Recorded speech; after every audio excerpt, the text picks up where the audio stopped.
Hey, what's up, y'all? Welcome to the Father Built Podcast. This is where we build up fathers in holiness, healthiness, and happiness. We aim to give these fathers the tools to build their house of legacy. I'm your host, Bobby Peacock. And in today's episode, we have another guest. Man, me and this guest, we go back since high school. We competed in football against each other, multi-talented athlete. He's still an athlete. He's a CrossFit athlete, CrossFit coach, owner of CrossFit FC, and friend of mine. Welcome to the podcast, Jacob Dancler, or as people know you today, Jake Dancler. I know you as Jacob, but people know you as Jake today. Yeah. So how are you, man? Doing really good. That's Thanks for good. that intro. Yeah. I go by anything, really. Yeah. Hopefully they're nice things. But Yeah, and- Jake, Jacob, it all works. Yeah, and something I forgot to mention is that you are also a father. Brand new. Yeah, yep. Tell me about fatherhood, man. Tell me. Well, before you even get into that, tell the people who you are. I mean, I gave the long, elaborate intro, but tell the people who you are. Yeah. Just a guy, you know. I grew up in Sioux Falls. Yep. Or NT, I guess. So the backyard of Sioux Falls is what I always like to say. Yeah, for sure. And then just been around this area forever. Really contemplated moving. Never did, which I'm happy with now. Yeah, absolutely. I think this is a really good place to be in terms of raising a family. Yeah. And so then I now have a 7-month-old daughter. Yep. And yeah, I can't picture being somewhere else that would be any better to like actually raise a little human. Yeah, so, absolutely. Yeah. So how has fatherhood been for you? It's been eye-opening for sure. Yeah. I don't know how to explain it really. It's just one of those things that when it happens to you, you're never going to feel ready. Yep. But at the same time, as things kind of come, you're like, oh, I can handle this. Yeah. And you just kind of like know what to do next a little bit. Yeah. It's definitely the kind of thing that if you're the type of person that, like you're going to rise to a challenge, that would be fatherhood's definitely the kind of thing that you feel just equipped to do. And at the same time, helpless. So it's just a good combination of like a challenge. Yeah, for sure. Absolutely. Now, like, you said something in regards to like feeling helpless. Like, I mean, because I know that there's a lot of fathers out there that may feel like helpless or lonely. Let's just dive into that. Like, what have been some struggles with you, like, as a man and also as a father dealing with that, like that helplessness? Sure. Helplessness. I think that kind of, for me, I probably had a lot more of that just when I was, I've had a lot more time not being a father than being a father. So there's a lot more of that, of those like just lonely times or helpless times throughout that time in my life. And really, I think the biggest thing for me that actually was a good help was having, like, knowing I had people in my corner, number one, but then number two was having resources that I could go to like move my mindset forward. If that makes sense. Yep. A lot of what I found for myself, and I hope that this is true for other people as well, is just that my loneliness was more so like a product of me not having or feeling like I had a purpose. Right. And so it was just like, wake up, go to work, do the things that I think I like, go to sleep and repeat. And so it just kind of becomes, you're just existing. And so then that definitely leads down like a more lonely road. Just because you feel, and maybe you feel alone. I don't know. It's either you feel alone or you feel lonely, either one, but you just are scared of that feeling a little bit.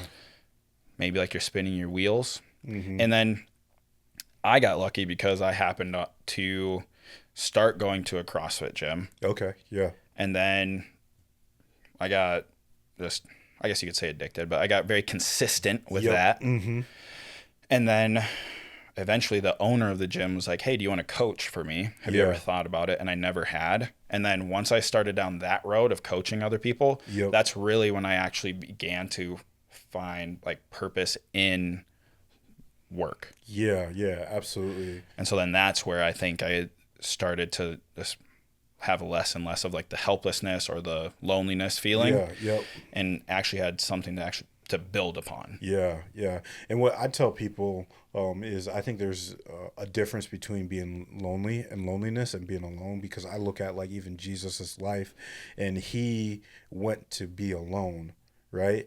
Right. And alone, there's productivity in being alone, but loneliness is when it's like, man, this life sucks. I have no purpose, right? So I think there's a healthiness with being alone versus loneliness. And so, yeah, and you found a community, right? Right. Yeah. And so, like, tell me, because I used to do CrossFit. Yeah. I absolutely loved it. What I You did went love too hard out of the gate is what you did. Listen, what I didn't love about it was the injuries, because I went too hard. And also I didn't like the cost, man. It was an investment. But I mean, when I was doing it though, the community side of CrossFit was absolutely amazing. And I know, like, from people that I know, and I think they still go there. I mean, you see a lot of fathers doing CrossFit, and so obviously you've been in CrossFit for a minute, and you're a CrossFit owner. Like, let's talk about the health, like, because like I don't just look at you as like a CrossFit athlete or like even like a CrossFit coach, but you're kind of like really just like a health coach, because you're thinking of like mind, body, and soul a little bit. So like let's jump into that.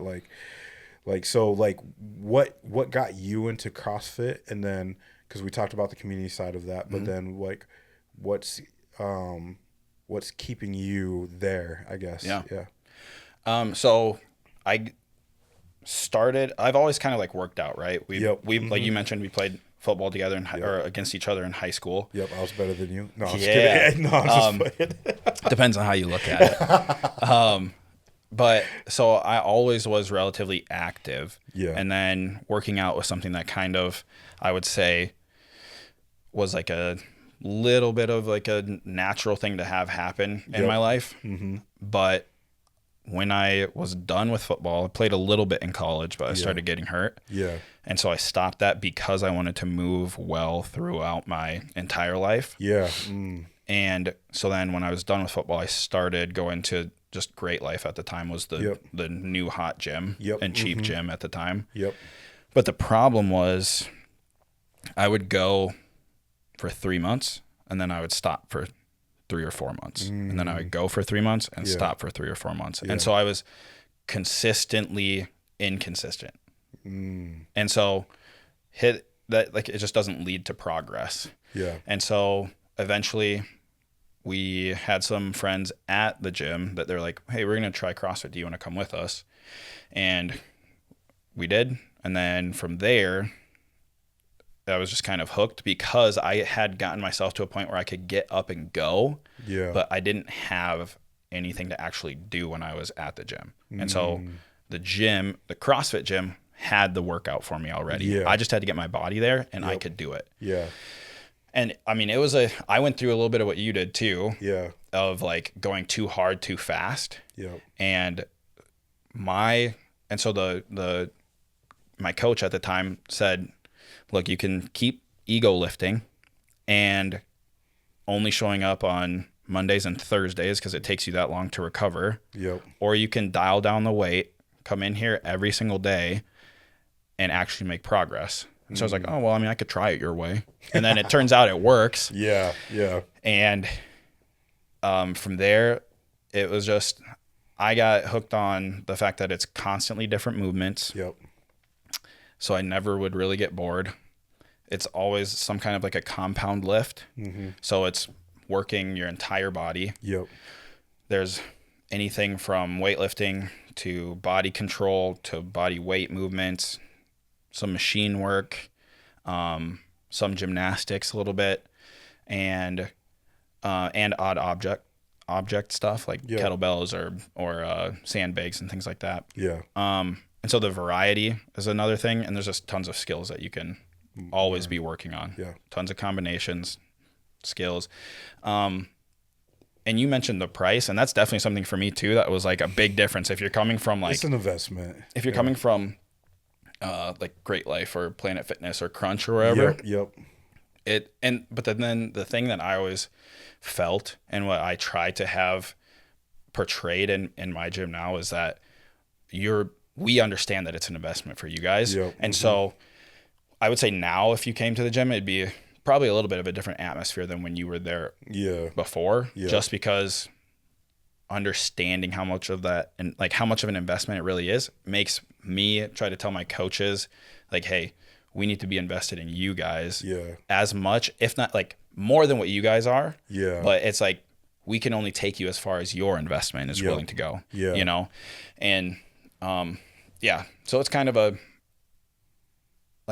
double-edged sword in that way. Yeah. But at the same time, it also means that you kind of end up with people who like really want to have help along the way. Yeah. Versus trying to twist someone's arm to get there. Yeah. Yeah. Well, and I think of like, you know, like when we talk about like health investments, I remember I was either it was a reel or like a news article or something. I read about LeBron James and how much money he puts into his body. It's like 1.2 or like 2 point something million dollars a year. Yep.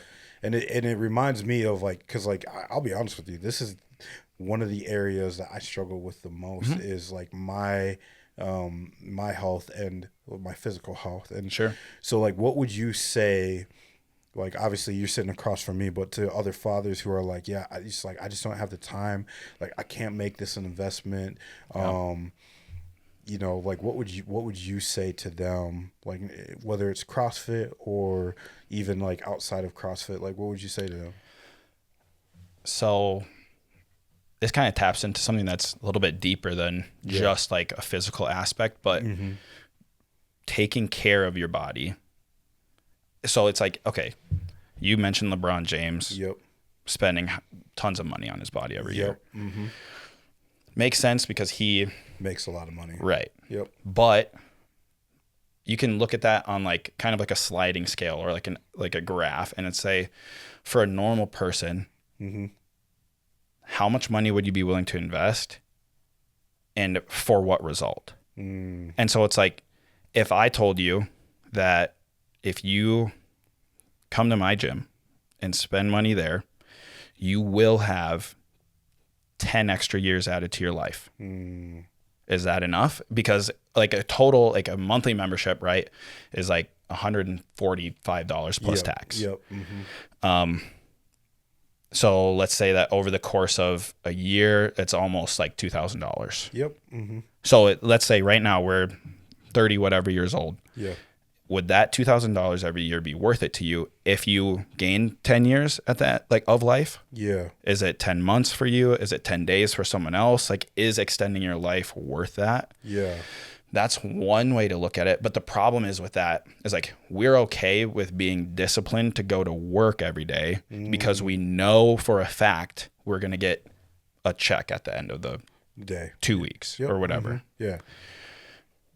Where it gets kind of dicey is that I can't tell you that I know it's going to add 10 years onto your life. Yeah. And so but it is a variable. Your life's going to be better. It's going to more than likely be extended. Yeah. Barring any tragic like things happening.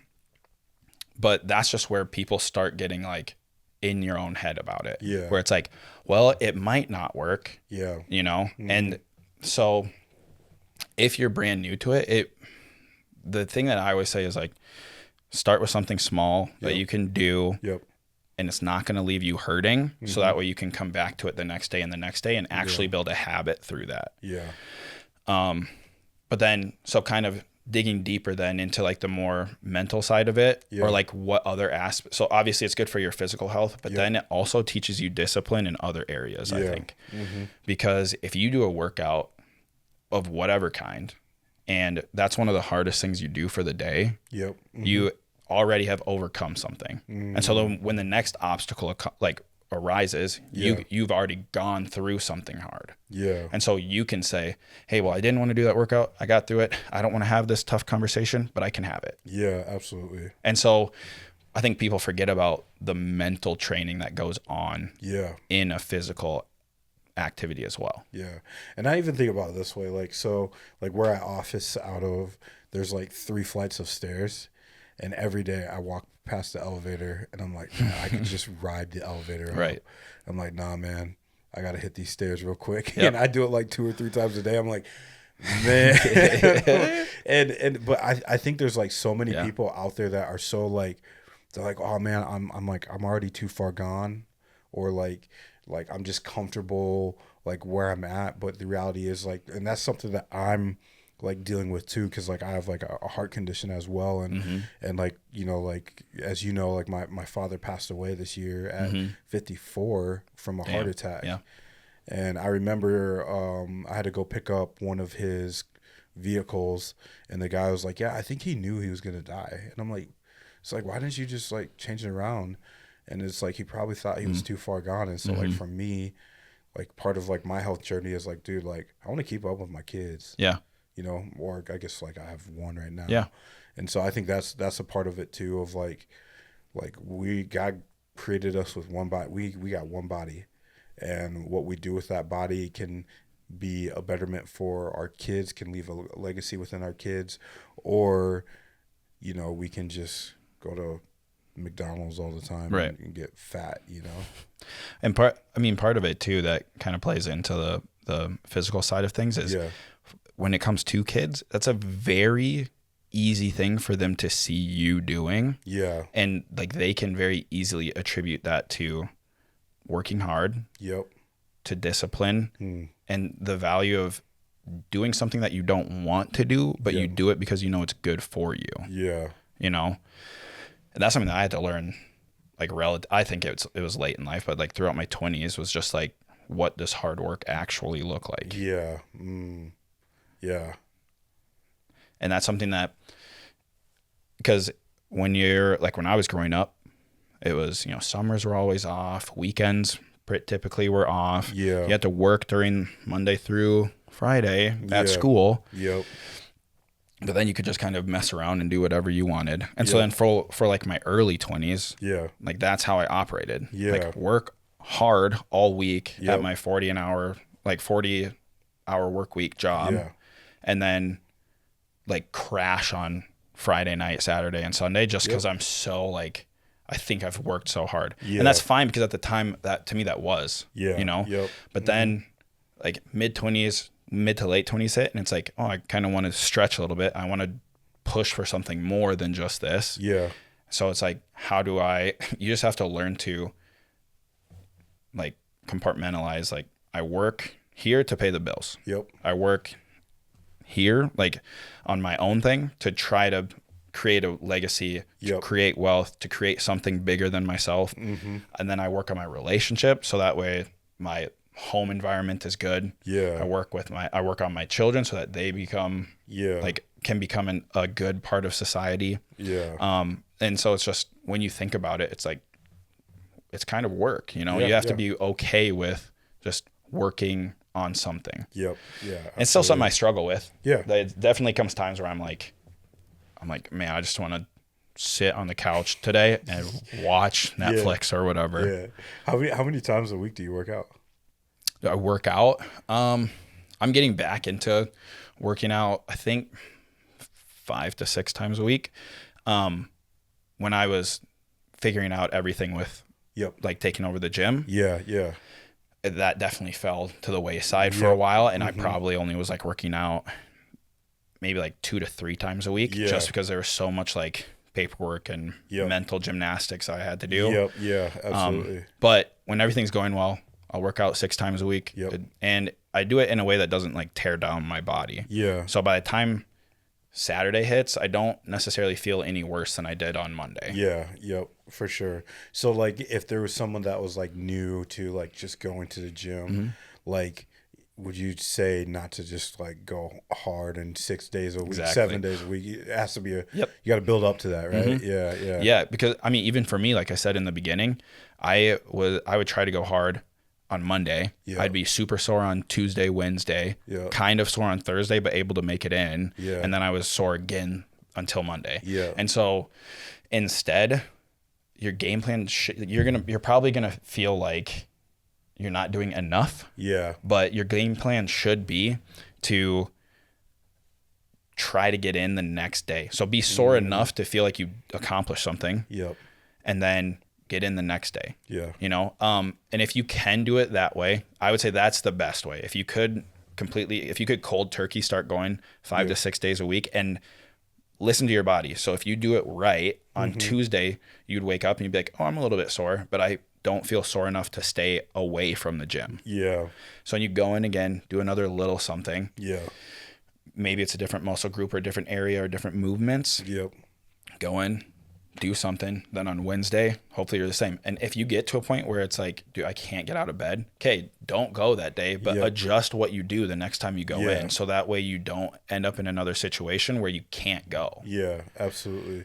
How do you like mentally prepare yourself to be like, all right, this is a weekly rhythm? Because like I know, like for me, I look at it like I started doing because like my thing is like I'm scared to go back to the gym because I'm scared to get hurt again. Yep. So I've been doing like calisthenics. Yeah. And just body workouts. Yeah.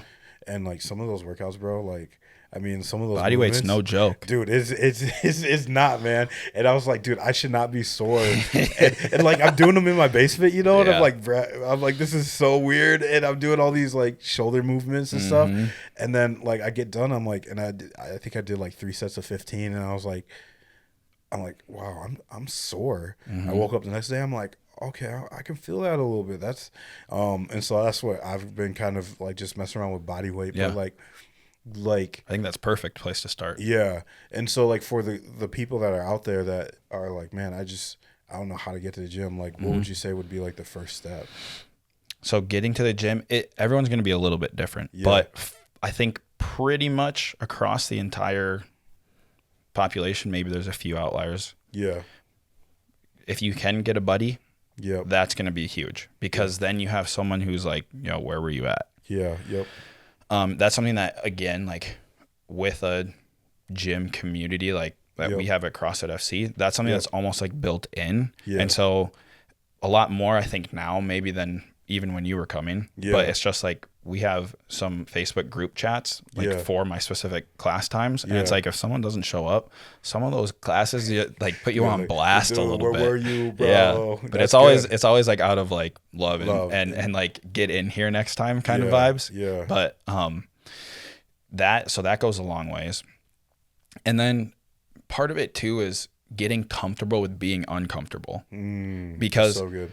Because there's a little bit of like stretching that you have to do. It's not going to be like comfortable because it's something you're not used to doing. Yep, absolutely. And you could compare it to like, hey, talking to strangers. Yep. It's uncomfortable. Yeah. I don't care how many times you've done it. To walk up to someone and say, hey, how's your day going? Yeah. It's weird. Or it's just like uncomfortable. You know what I mean? It's that little feeling of like whatever. But the thing is, like you said, for most people. Now, for the people who it's not weird for, I would guess that at some point in your life it was, and you just did it enough times to understand that you trained yourself. I'm not going to have a bad outcome from this. Yeah. Yep. And so it's just the same thing as that. As yes, it's going to be uncomfortable and you're not going to want to do it, but when you do, you should feel like you're on top of the world. Like you should feel a little bit like you're walking around like, you know, like this, like I just accomplished something. I just did something big because you did in reality, instead of sitting on the couch and doing nothing, you chose the right path or the hard path that says, I want to live longer. So let me go to the gym today. Yeah. Or I want to move better. So let me go to the gym today. Yep. Yeah. You chose the path of more resistance instead of least. Yeah. That's good. That's good. Now, let's jump back to just like fatherhood stuff. So 7 months into fatherhood, is she like crawling, walking yet, or? She's like, I swear it's any day she'll start crawling. Yeah. But she does like the plank thing and like the little seal pull and like, she stands really well. She's not walking or anything, but she'll like stand all on her own. We'll like hold her up a little bit, like not picking her up, but just like balancing her, and she just stands forever, talks all the time. She hit 5 months and started just talking. Like she just started like yelling, and I was like, what is she doing? Like, has she said like mama and daddy yet? Not like on purpose, but she definitely does a lot of like baba, like B's and M's, and I think she was throwing another one in there, like G's, like guh in there, I think I heard. Yeah. But there's so many different things. Yeah. So like what's been your favorite part of like watching your daughter grow? I mean, especially because you're new to the game. Yeah. So. I think it's one of my favorite things is how much they are watching and like learning all the time. Yeah. You can just actually see their brain like, what is going on right here? Yeah. Yeah. Whenever I bring her to the gym Yep. and I'll coach with her, Yeah. and she loves watching people move. And so it's just like she's seeing all of this. Yeah. And she can be tired, she can be hungry. Yep. And she literally just sits there and she's like, I'm over here like, I know you're hungry. Yeah. And she's like, don't give me that bottle right now. And so it's just, it's really fun to watch. Yeah. Like the learning process. Yeah, absolutely.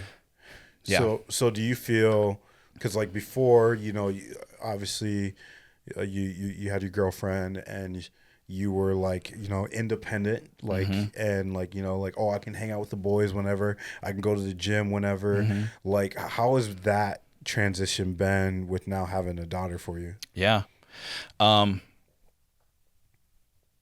It's definitely, I mean, it depends how you want to look at it. For me, it wasn't a hard thing because I knew I always knew I wanted to be a father. Yep. Whether or not, like, so when we got pregnant, we had the conversation of like, is this something that we really want to be upset about? Because we know so many couples who try forever. Yeah. And unfortunately, anything can happen. You know what I mean? Yeah. And so it's just like, for us, it's like, were we trying? No. Yep. But are we going to be mad about it? No. Yeah. Because it's just a blessing to us because of the fact that it happened and we didn't have to like go like years down the road and then start trying and then go more years down the road. Yeah. Yep. Because you're 29, right? Just turned 30. Just turned 30. Welcome to the 30s Club, bro. Yeah. Thank you. Yeah. Thank you. Yeah. Gotcha.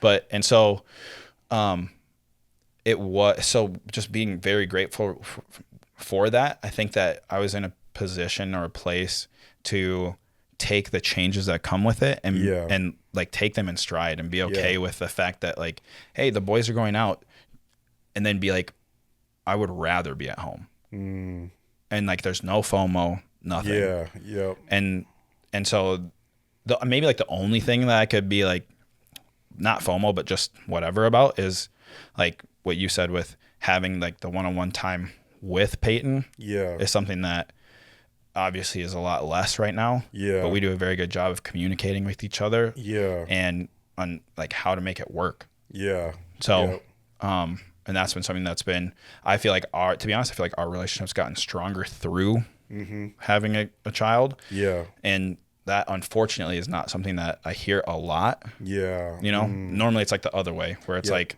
relationships will kind of get further apart. Yeah. But I think that we just set a very good precedence even before we knew we were pregnant on like how to communicate with each other on like the things that we're feeling in the relationship and that those feelings are valid. Yeah. And what things we need going forward. Yeah. That's so good.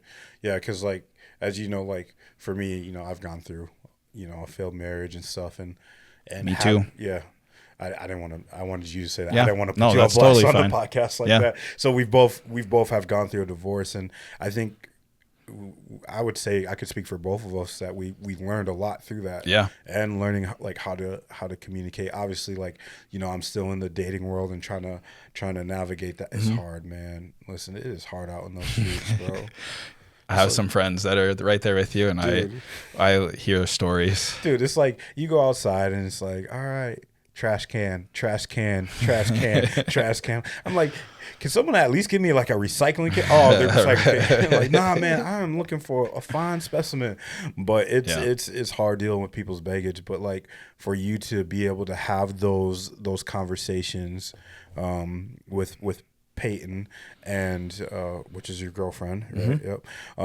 For now, honey. To go watch the podcast. You're like, oh. But for you to have those difficult conversations up front can set a precedent for what the future holds, especially when you bring kids into the mix, man. And you guys are like just a little bit ahead of the game, but like, and that's okay. Like, judgment free zone here. Yep. But like, it's awesome to see that you're having those conversations and you're embracing those conversations and having those difficult conversations. Yeah. And so, speaking of difficult conversations, Yeah.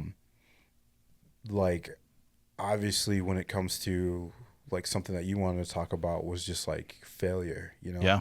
And that's like, and I told you before we hit record of like, man, like as fathers, there's that pressure of like trying to be perfect. And the reality, because like for me, I look at like me and my son's relationship, and I never had a consistent father in my life until I was 12 to 19. That was the most consistent father that I ever had in my life. Sure. Which was a blessing. But it's like, as a father, I want to strive for being as not only as consistent but as perfect because of like generational curses. And so like, Sure. how do you deal with failure, or like Yeah. walk me through what you wanted to talk about when it comes to failure? Yeah. I think that, well, first off, I want to say that I think that just the way that our society is set up right now, in terms of like start kids in school all the way through graduation and college, is set up to make you scared of failing. Because I mean, you think about it, the first thing you really get scared of for failing is like grades in school. At least it was for me. Okay. And obviously you might be like scared of disappointing your parents, but I feel like that's a different thing than like, hey, if I fail this class, we used to be held back. You know what I mean? So it's like, if I fail enough classes, I'm not going on to the next grade. That means I don't have my friends. My parents are going to be mad at me. Yeah. And so there's a lot of reasons to be scared of failing. Yeah. But then you graduate high school or college and you get into the real world and you realize like, oh, I just failed this thing. Maybe it's at work or something, but I still work here. Yeah. Or like, whatever it is, you can apply it to any other thing. I just failed at working out. Yeah. But you're still alive. Yeah. And so it's the thing that I had to wrap my head around was that failing wasn't something that was detrimental. Because all that, it's just feedback. And so instead of, if I would have like gone to school, through school, learned like failure just means that it's like a feedback mechanism for me to say, hey, you didn't understand this, so you try learning this way next time or that way next time. And so, but I kind of went through that, not on purpose, but just like that's where life took me, because when I was in college, I was like halfway through and I realized that I probably would never want to be like an employee forever. And the only reason, and everyone's different, but like my mom, my sister are wired totally different than I am. But for me, I was just like, I want to have the ability to, yes, be able to provide financially, but also be able to provide of my time and also be able to provide emotionally to my whole family. And so that's something that pushed me the direction of being an entrepreneur. So I tried tons of different things. But in those things, like, you could say I failed at them, right? Because like, I'm not standing here like a millionaire yet, necessarily. For sure. But through different endeavors that I had, I learned how to talk to people. And not only talk to people, but actually how to like care for people and like be interested in people. Genuinely, versus like with an ulterior motive. Through other failures, I learned like hard work, like how to work hard. And that it's okay for me to be like tired all the time. You don't have to feel like super energetic all the time, but you can still get the work done. You don't have to be like over the moon happy all the time. You can still get the work done. And so I guess that the way that I learned it was literally just by having that failure, reflecting on what happened, making an adjustment, trying it again, getting a little farther, or maybe not, maybe got a little worse, and then it's just like, okay, let's not do that again. And just going over and over like that until failure, number one, didn't become scary anymore. And then number two, I actually learned that failure is a necessary part of life. Because you said, you want to be perfect as a father. But in my mind, in the relationship that I have with failure, Yeah. the best way for me to teach that to my kids is to show them how I deal with failure. That's good. That's good. And because if they see me mess something up Yeah. and kind of like reflect on it, maybe I journal about it, maybe I'm talking to Peyton about it, maybe I talk with them about it, Yeah. own the things that I really mess up. Yep.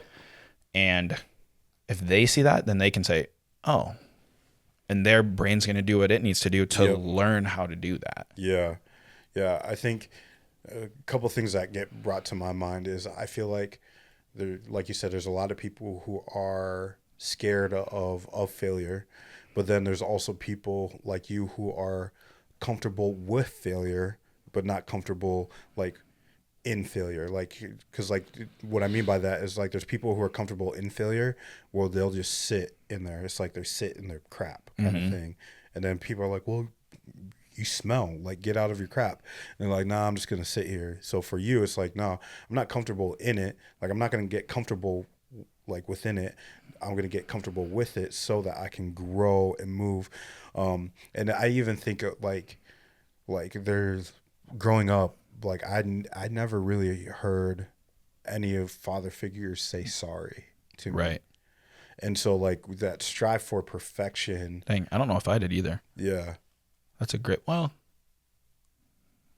I had a buddy, Nate Statham. Yeah. Maybe his dad. Yeah. Yep. Yeah. I don't know. Yeah. I can't think of anything like off the top of my head, but I could see him doing it. Yeah. But like for me, like for example, like yesterday, me and my son, we were roughhousing, and he slipped out of my hands and he bonked his head, and his eyes got big. My eyes got big, and I'm like, bro, I'm sorry. And so like I think like a lot of fathers out there, their strive for perfection outweighs them admitting that they have failed. Right. Because they want to strive for perfection. Now, I don't think there's anything wrong with striving for that, but we also have to recognize that, like, we're human. Like, we'll never be perfect. And so, if, like, for me, like, something that I do is, like, anytime I mess up, I tell my son I'm sorry all the time. There's two things that I tell my son all the time. I love him all the time, and if I ever mess up, I tell him that I'm sorry. So, like what you said about failure is, like, man, that is a word for so many people out there when it comes to the word failure. So yeah. I think part of it too is just like maybe redefining what perfection actually is, because we think of perfect as like never failing. But then if you have that a different definition of failure, because there's a difference in failing and there's a difference in quitting. That's good. Because like if you walk away from something and you're like I never want to touch that again because of this, then you've quit. Yeah. And it's not, and you could, and at that point someone could say, well, you failed, but it's basically like the only reason that is you just didn't finish the feedback loop. Yeah. Like you failed, but then you chose to, instead of like learn and then re-input what you learned, you chose to exit the system. Yeah. You know? Yep. Absolutely. So, and that would be, I mean, that's a, yeah. Do you feel like there are appropriate times to like exit the system though? Yeah, probably. Yeah. It just depends. It depends on the situation more than likely. Yeah, for sure. If you're, I don't know, the first thing that comes to mind is like, I don't know, like if you're in like a really bad relationship that you can't, like, maybe you have tried, right? Like, failed at something, you've tried again. Failed at something, you've tried again. Failed at something, you've tried again. Yep. And like you've done that enough times to where you're satisfied with like your effort in it, then yeah, maybe you do need to exit. Yeah, for sure. And that's, but when it comes to like something that's on your own, it really just depends on what you want, right? So like if you're looking at like working out, like I would never look at failure as something unless I chose to never work out again until till the day I died. Yeah, you know? Sure. Yeah. That to me, maybe, okay, that would be quitting and exiting the system. Yeah. But if even when I was like, I just going to the gym for 3 months and then not to the gym for 3 months, it's like I wasn't failing or I wasn't quitting. It was just like, it wasn't working for me. Yeah. And so it's like, go and try again. Yep. You could say I failed the programs that I was on. Yeah, for sure. During that time, but I just learned from it and then tried to like move to the next thing that could be a good fit for me. And that's probably the biggest thing that is just like I love helping people like find what can be the thing that they do for 5 days or 6 days. Because it doesn't have to be 5 or 6 days of CrossFit for everyone. Yeah. You know, I've got some people who like to do yoga. Some people like to ride bikes. Some people are bodybuilders as well. So it's just, it's finding what's right for you. Yeah. Within that system. Mm-hmm. But I think to the point of like bringing it back to the fatherhood point is just like at the end of the day, kids are always watching you. Yeah. And so it really is like the things we go through on a day-to-day basis. It's hard to put how like much of an importance actually kind of gets imprinted to them. Yep. Mm-hmm. And so even if we're not thinking in terms of like, we might be thinking, oh, I failed and this is going to be so embarrassing to my kid. But if we own up to it and like we handle that well, then when they're in that situation, they can say, well, I can be just like dad. Yep. That's so good. It's like, because I think sometimes like our pursuit for perfection is a pursuit for pride instead. Yeah. And so it's like, we're too prideful to say, I'm sorry. We're too prideful to admit that we failed. Like the last podcast I talked about was like, cause it's men's mental health month. Mm-hmm. And you know, I feel like it gets overshadowed by a lot, but like, suicide rates are higher in men, you know, than women. And there's a whole bunch of things that play into that. But a big thing is like, we have to own that. We have to own our pride. We have to own like, okay, we got to drop the pride. We got to drop the attitude and we have to learn to get comfortable with failure and learn to get back up. Yeah. You know, one thing too with that is like, I think that because of whatever, I think you even mentioned it probably on the last podcast that you had done was like, we're always painted, the picture of like a man is always painted as something that's like, you're a lone wolf and you're like, you have to have all the answers. You have to like be perfect. But in reality, life gets way easier if you get comfortable being vulnerable. Yep. That's so good. And so that's another thing that's like in the beginning, you're going to be like, but think about this. You're not going to want to do it, but think about every deep conversation. When you left a deep conversation, you're like, holy cow, that was awesome. Yeah. But it started, whether you're the one who started the conversation or when you knew it was going to somewhere deep, you probably had a moment where you're like, here goes nothing.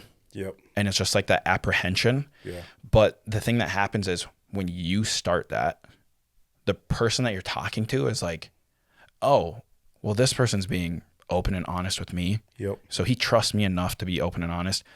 I can do the same thing back. Yeah, absolutely. And if we had more of that as just like in general among men, I think that would go a long ways into helping just all of those things that you were talking about, the suicide rates and whatnot. But that's another big lesson I guess I learned was just that vulnerability is probably the most underrated thing that I would say is a very masculine thing. Yeah. Yeah, for sure.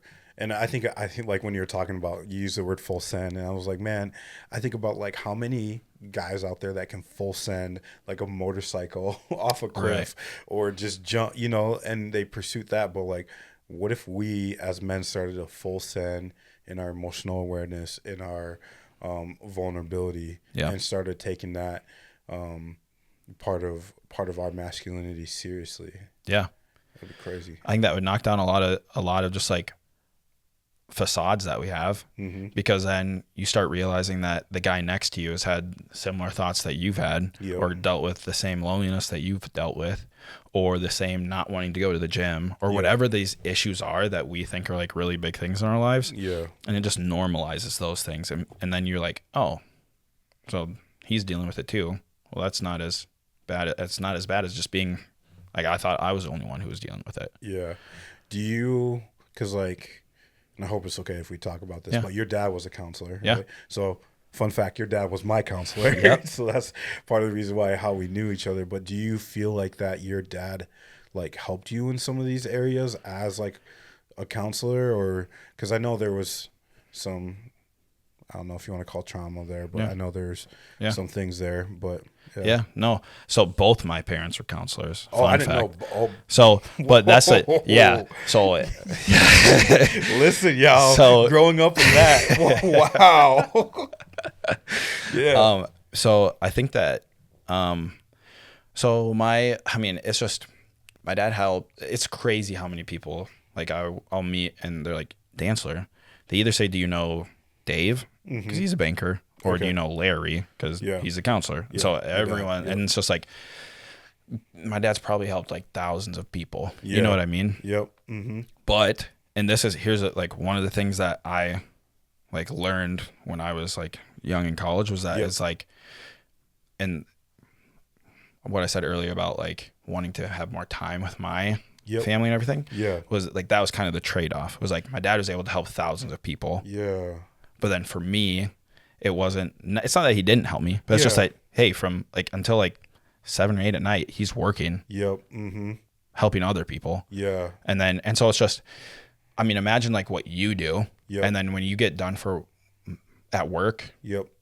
When you get home, do you want to do that some more? And so it's just like, it wasn't he wasn't bad or anything to me. He's very like, I was super supported and like from the financial side of things. Yep. And like nothing ever was a question. Yeah. Like, hey, you want this? Go and do that. Yep. But then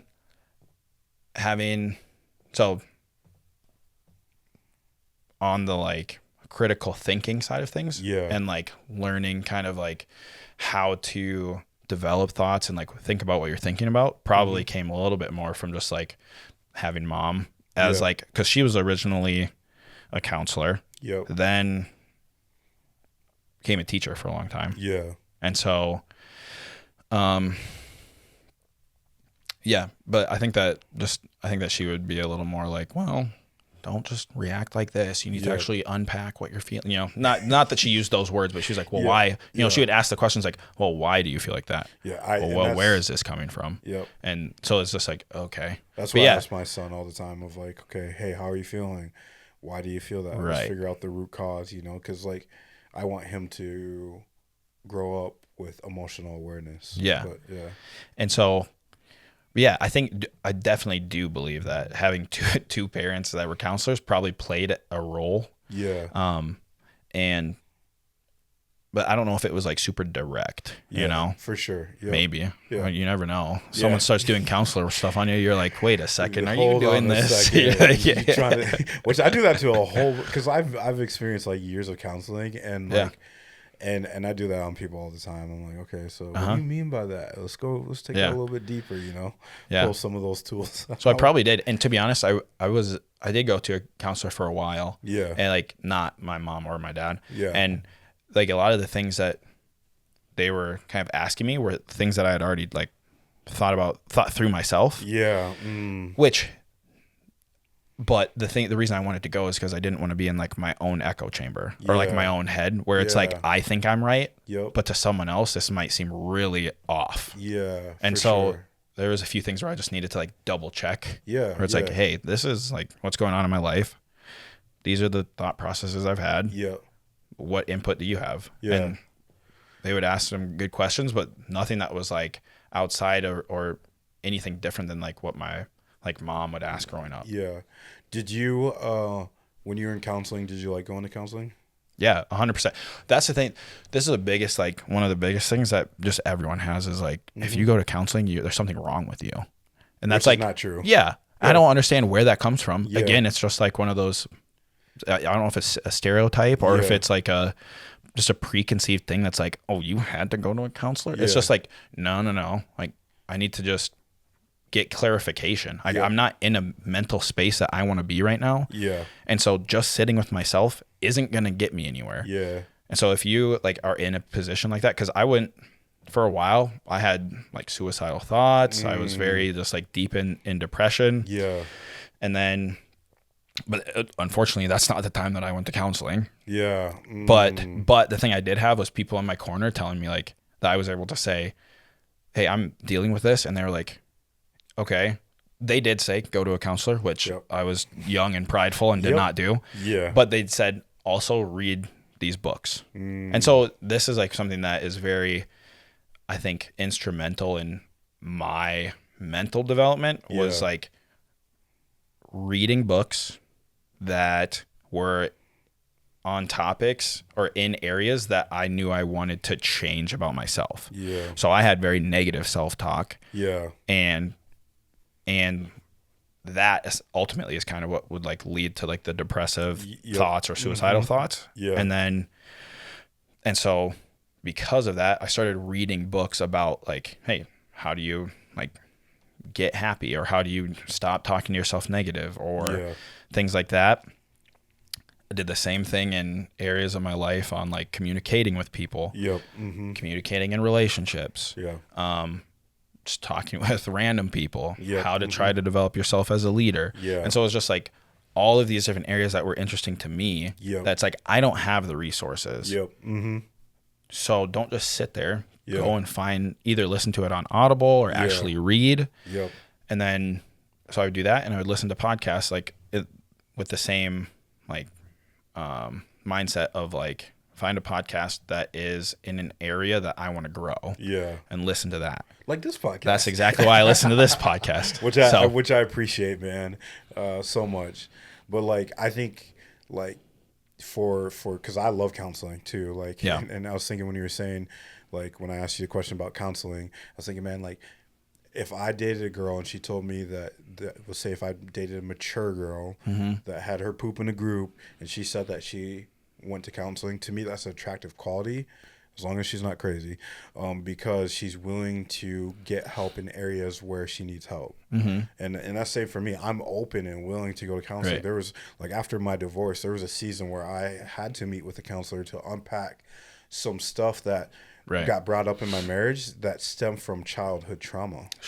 And so like, I wish that men would take counseling more seriously and know the importance of counseling. 100%. And I think and that's something that a lot of girls too have like a very similar mindset on that, where it's like, maybe not as many, but I definitely think that if guys were a lot more like, I go to counseling, and it's just like a normal thing, I think that that's something that would be very strong and can start movements where it's like you start normalizing that kind of a thing. Absolutely. I mean, everybody needs help. I think we might have gone through something similar. I don't know the history of like working out. But I'm pretty sure like my parents always said working out wasn't like a thing when we were young. And so there was some kind of a revolution that happened where the people who were starting it were looked at funny. It's like, why are you going to the gym? Why are you doing this and doing that? Trying to be Arnold Schwarzenegger. Right. But as we've gone into a society that doesn't need to be physically active for like life, that's something that has become a necessity in order to stay healthy.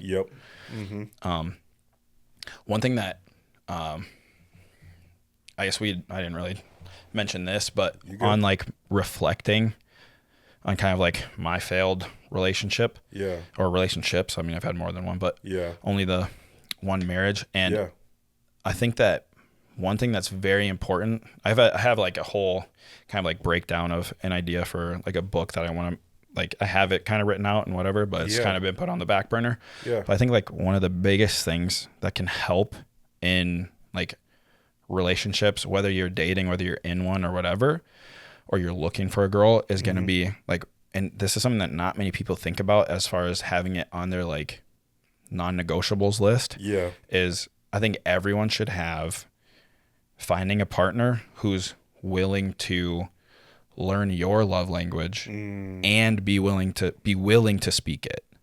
But in order to ask that, you have to be willing to do that same thing. That's right. A lot of people get love languages confused, and they're like, okay, if your love language is quality time and mine's physical touch, well, I don't speak quality time. Like that doesn't help me. It's like, no, that's like, it's not the point. You need to learn how to speak it so that your partner feels it. That's good. And so, but that willingness is the key, because it's like, you can know what your partner's love language is. If you don't do anything with it, that doesn't help the situation. And you have to be willing to do it. They have to be willing to do it back.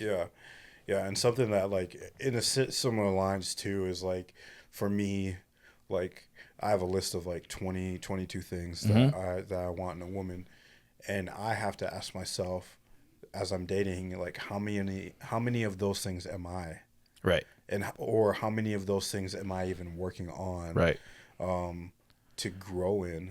Because if I want that in a woman, I have to be that as well. So it's the same kind of the same Right. concept of So the when you love say language. 22 things, is that 22 things that like if one of those things isn't there, you're gone? Or is it like, because I have Yeah. 7, Okay. but Yeah. the thing for me is like if one of those 7 things isn't there, Yeah. I'm gone. Yeah. So But then there's probably other things that are like, I would like it if you worked yeah. out and Yeah. if we had things that were in Yep. common on that side, Yep. but I wouldn't necessarily put that in like a, hey, this is a deal breaker. Yeah. Yeah. For sure. So very similar. There are things that are on there that are like super core. So you have like your main, like your, this is a must like, which is list. funny because mine is 7 too, because like it's 7 Yeah. is a holy number kind of thing. Like if you're not in these 7, like I'm Right. sorry, I'm out. I Right. can't. And part of that is like, and I hold that list too really close to my chest. But like, I got like one, like if you're not like if we're spiritually not on the same page, like I'm a believer, I love the Lord, and you don't, like that means that we're unequally yoked. Right. And that means that you're going to be going off in this direction. Yep. I'm going to be going off in this direction. The cart's going to split. Yeah. And I have so, one of those. Yeah. So one of mine is growing in faith. yep. Like just whether it's we are actively going to church or we're doing devotions or whatever it is. Yeah. And then another thing is more than just like wanting to grow in general. So it's Yeah. like reading books, learning new things that Yep. way as well. But yeah, I have a lot of, not 22. But I just think that I feel like the ones I have are more so probably just like, are like finances too. Like I don't want someone that's like going to be gambling Yep. or Yep. like whatever risky type things or whatever, just like very good. And so like that's something that these are just things that are like for me, it's like if that's something that does come up and it's a like that's a red flag. Yep. And it's like you might be an amazing person, Yeah. but it's not going to be amazing together. Yep. And that's why for me, like I have a lot of those difficult conversations up front. Yes. Because like there's so many people that I know that they Yeah. get into a Yeah. relationship. Yep. This is And then perfect. and then they start having those conversations. When you're like 3 or 4 or 5 months down the road and you have memories and history. Yep, exactly. Where for me, it's like, nope, I was just talking to a friend the other day and she was telling me one of her friends got married to a person that the first time they went on a date, he's like, hey, I was married once. Oh, yeah, I used to have a drug addiction or Sure. alcohol addiction. And then that's like for me, like if we make it to the first date, like I'm airing out a lot of the bad business, Right. a lot of the skeletons in my closet. So Yeah. like, oh, I need to move on. And there's been a lot of women who have passed up on me because of the skeletons in my closet. Yeah. And I'm like, hey, it's part of my testimony now. Right. I have to be comfortable with it. And if I just have to stay single for the rest of my life, I'm okay with that too. So, Yeah. Well, and that's something that the way that you're doing it is definitely how, when I was thinking through everything and like how I ended up in the situation I was, it was like, I realized that I had put the cart before the horse. Like I hadn't personally developed myself, number one. Yep. And then it was like, as I started putting these pieces together, I was thinking if society, we worked on ourselves and figured out what we like, what we need, you start kind of like going on dates and meeting people, you can actually start piecing together what you need in a relationship.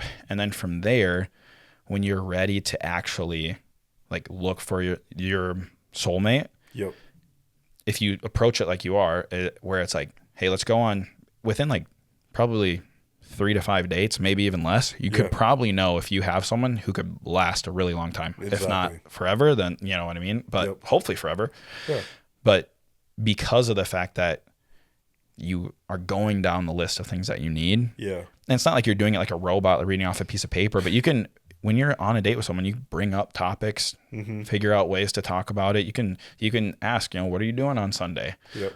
To see if they're going to church. Yep. Or what do you do with It's like for me, I look at it as like it's kind of like for me it's dating with intentionality, dating with purpose, and it's like for me it's a fact-finding mission where it's like I can casually have these conversations because I remember there's a friend of mine, I'm not going to say who it is, but there's a friend of mine who's actively dating this girl right now, And as they're dating, they made things official. They're starting to run into all these difficult conversations. I'm like, bro, you guys should have had those conversations first. Yeah. But then it's for him, it's like more of the pursuit of a relationship instead of the pursuit of the woman in the relationship. Right. And so a lot of times, and I can say this because this is my problem. Yeah. Like a lot of times that happens because we're scared of being alone. Yep. And so we think both being alone, man. We think that, like, I heard this somewhere. I can't remember where. Well, it was like on a podcast or something. This lady said, our society looks at singleness as a disease, and we think that a relationship is a cure. But that's not true. No. That's like one of the biggest lies that we're told. Yeah. And that's just, when I heard that, I was like, oh, I need to start figuring out how to be okay being alone. Yeah.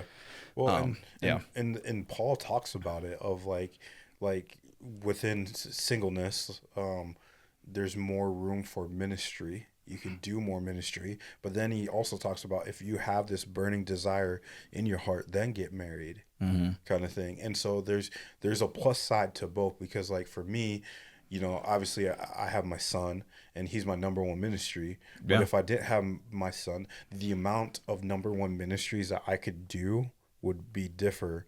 But now that I have my son, he's my number one ministry. But when I get married again, there's going to be a transition where my wife is going to be my number one ministry. My son's going to be my number two, and then everything else kind of thing. Well, technically God is my number one ministry. Yeah. Then number two is son. And then, yeah. I know what you're saying. That whole thing.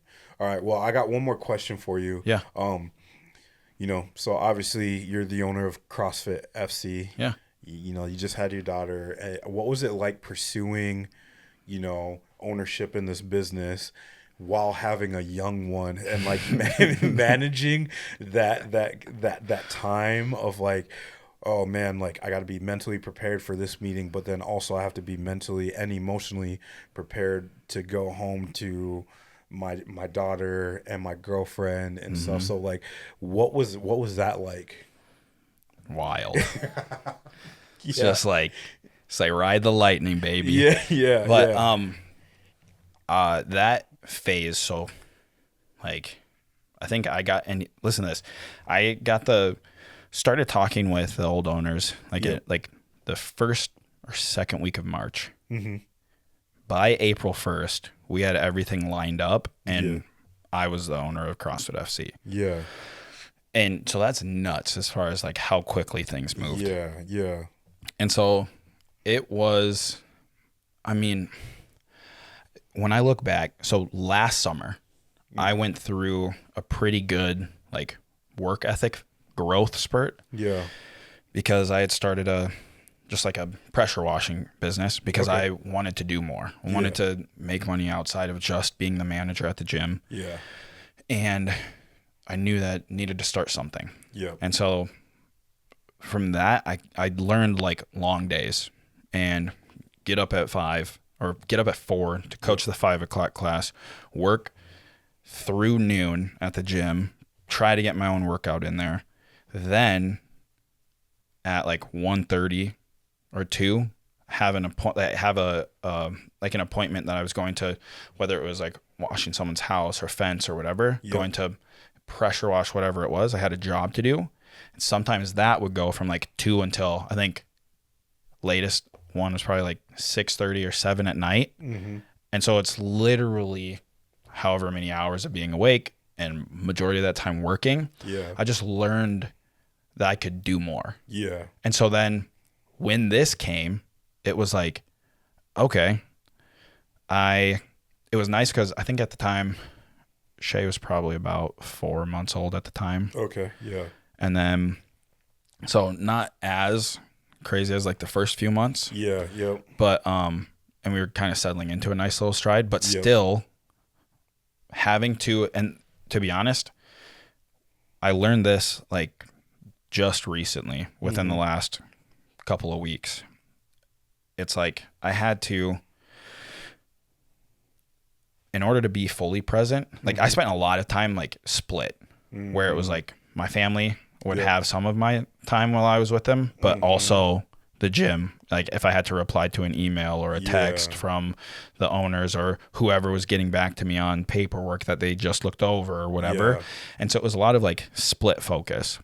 And like that is just not like, it's not sustainable. It's not fair to Peyton. It's not fair to Shay. It's not fair to myself, if I'm being honest. Yeah, 100%. It's not fair to anyone. Yep. And then, but so through that time, I just kind of had that, okay, just put another foot forward mentality and just keep going. Yeah. And I knew that I'd be okay as long as I dotted my I's, crossed my T's. And then I guess I am also a patient person. Yep. And so that's something that I was like, when things at home were just like stressful or hectic or whatever, it like, I was okay with it. Like I'm used to like